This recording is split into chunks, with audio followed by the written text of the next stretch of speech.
शिक्षकों की तमाम समस्याएं हैं। जैसे मैं नियोजित शिक्षक हूँ, तो मैं चाहता हूं कि मेरा वेतनमान हो जाए। अतिथि शिक्षक हैं, वे चाहते हैं कि उनका नियोजन हो जाए। जो 7वें चरण का इंतजार कर रहे हैं, वो सोचते हैं कि मेरा 7वें चरण में नियुक्ति हो जाए।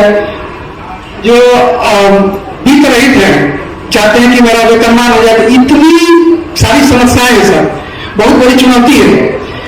आप पर भरोसा है सर, आपकी नैतिक ताकत नहीं उन्होंने को यहाँ खींच कर लाया है। तो अक्सर हम लोग इस तरह के मंचों कार्यक्रम में नहीं जाते हैं, मन नहीं करता, लेकिन आपके साथ क्या है, कैसे खींच ले रहा है, बढ़िया नियम में बैठे यहाँ पे है।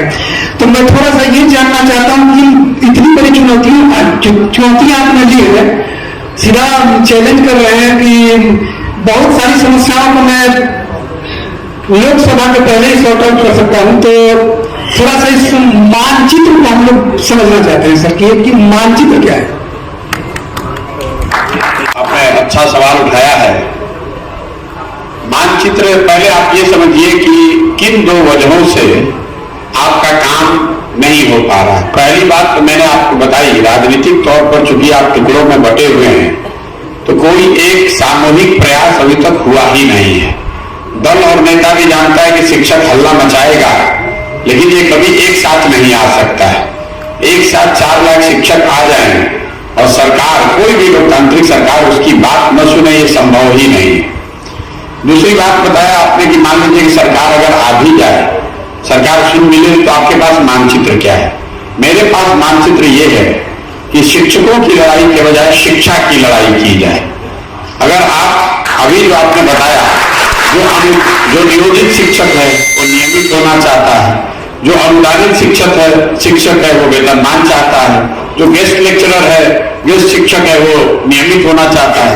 तो हर टुकड़ों में लोगों को बांटा गया और इतने वर्गों में शिक्षक, मुझे लगता है कि भारत भर में इतने कैटेगरी में शिक्षक है ही नहीं।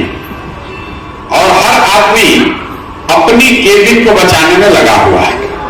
जैसे संयुक्त परिवार में होता है, आपने देखा होगा, जब परिवार की आर्थिक स्थिति बिगड़ती है तो हर आदमी सोचता है कि जितना ज्यादा हमको इसमें से मिल जाए।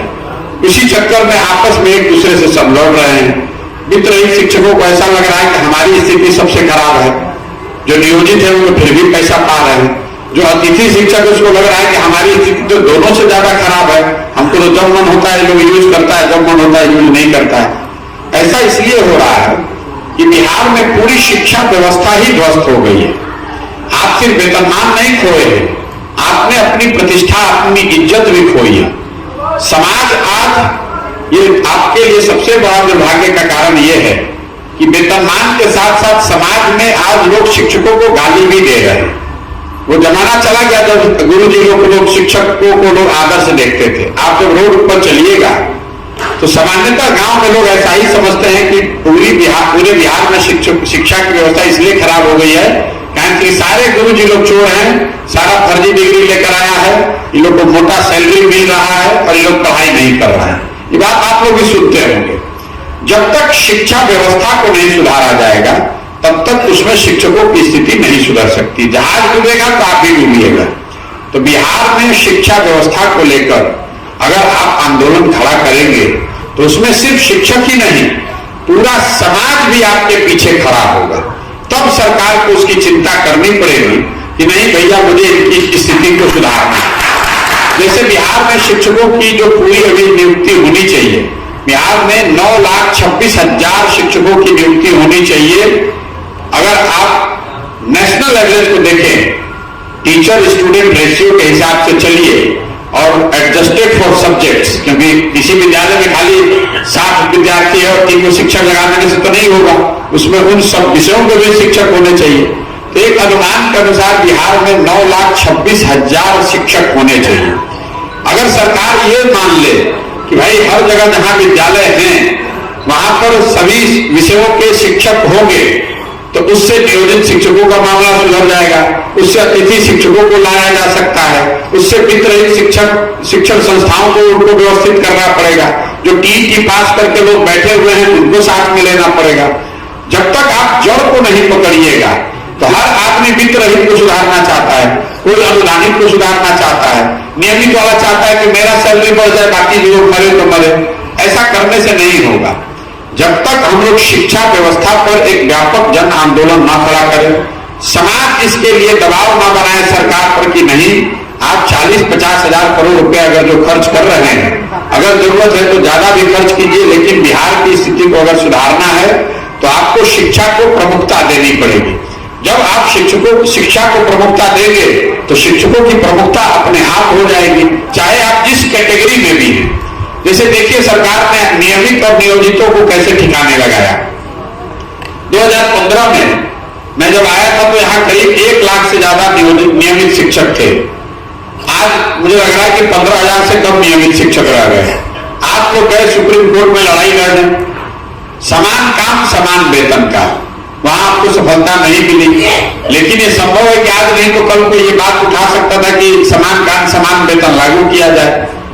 तो सरकार ने क्या किया, उन्होंने नियमित शिक्षक लेना ही बंद कर दिया। वो सारा नियमित शिक्षक धीरे धीरे रिटायर हो जाएगा, तो जो लोग बचेंगे वो समान काम समान वेतन लागू हो गया। सब आदमी आ गया 35,000 तो सबका हो गया समान काम समान वेतन। तो जब तक हम लोग के मानचित्र में यह है कि शिक्षकों को एक साथ लाए और शिक्षा पर एक व्यापक आंदोलन खड़ा हो, जिसमें समाज के लोग सरकार पर यह दबाव बनाने में सफलता पाए कि पूरी शिक्षा व्यवस्था का रिव्यू हो, जहां पर शिक्षक की पोस्टिंग होनी चाहिए, शिक्षक को कौन सा काम करना चाहिए, कौन सा काम नहीं करना चाहिए। आप साल भर में 200 दिन शिक्षक से दूसरा कुछ काम करा रहे हैं और फिर उससे आशा अपेक्षा रखते हैं कि भाई आप आके पढ़ा क्यों नहीं रहे, तो संभव नहीं है। कुछ लोगों की यह भी बात है कि भाई फर्जी डिग्री लेकर शिक्षक आ गए, शिक्षकों की योग्यता नहीं है। तो भाई सरकार एक समय सीमा निश्चित करे मेरी समझ से कि आप 2 बरस का मौका दीजिए ऐसे लोगों को कि वो कोई एग्जाम पास हो जाए, उनको प्रशिक्षण दिया जाए। अब 20-20 साल जो आदमी शिक्षण व्यवस्था का हिस्सा रह गया, वो सही डिग्री लेकर आया कि गलत लेके आया, अभी इसका प्रमाण कौन देगा? सरकार ने अगर आपको शिक्षक बनाया है तो आपकी डिग्री ठीक ही होगी, तभी बनाया होगा। और अगर आपने गलत डिग्री के जरिए जॉब ले लिया, नौकरी ले ली, तो भी गलती सरकार की है। तो अब सरकार को ये सुनिश्चित करना होगा कि आपको वो प्रशिक्षित करे, सरकार प्रशिक्षित करके आपको उस योग्य बनाए कि आप पढ़ा सकें। मेरा अपना मानना है कि व्यापक शिक्षा का जो यहाँ व्यवस्था है, जब तक उसको नहीं सुधारा जाएगा तो नियोजित शिक्षक, अनुबंधित शिक्षक, गेस्ट शिक्षक, टीईटी शिक्षक, ऐसे भाग में बांटकर आप अपनी व्यथा नहीं सुधार सकते हैं। मेरी सोच ये है कि अगर सहमति सबकी बनी, सारे शिक्षक साथ में आते हैं, तो बिहार में शिक्षा व्यवस्था को फिर से पुनर्जीवित करने के लिए एक प्रयास हो, और उस प्रयास को शिक्षक लीड करें। इसलिए लीड करें कि जब आप वेतनमान की लड़ाई लड़ते हैं तो समाज आपके साथ नहीं खड़ा होता है, समाज बल्कि उल्टे आपको गाली देता है। इसीलिए नेता आपसे आपकी बात सुनता नहीं है। समाज के लोग कार्य करें, गुरु जी को पहले ही से इतना पैसा मिलते, लोग और पैसा कहाँ मिलेगा, कहीं तो पहले ही से निकल जा पढ़ाओ। लेकिन अगर आप शिक्षा की बात करेंगे, अगर आप ये चिंता बताएंगे कि नहीं हम लोग चाहते हैं कि बिहार में शिक्षा की स्थिति सुधरे, गरीब बच्चों की पढ़ाई हो, शिक्षण संस्थाएं बेहतर हो, तो जब वो तभी होगा जब आपकी स्थिति भी बेहतर हो, तो अपने आप आपका काम हो जाएगा। तो मेरा एक लाइन में आपका आंसर ये है कि पूरे जहाज को, शिक्षा रूपी जहाज को बचाकर ही शिक्षा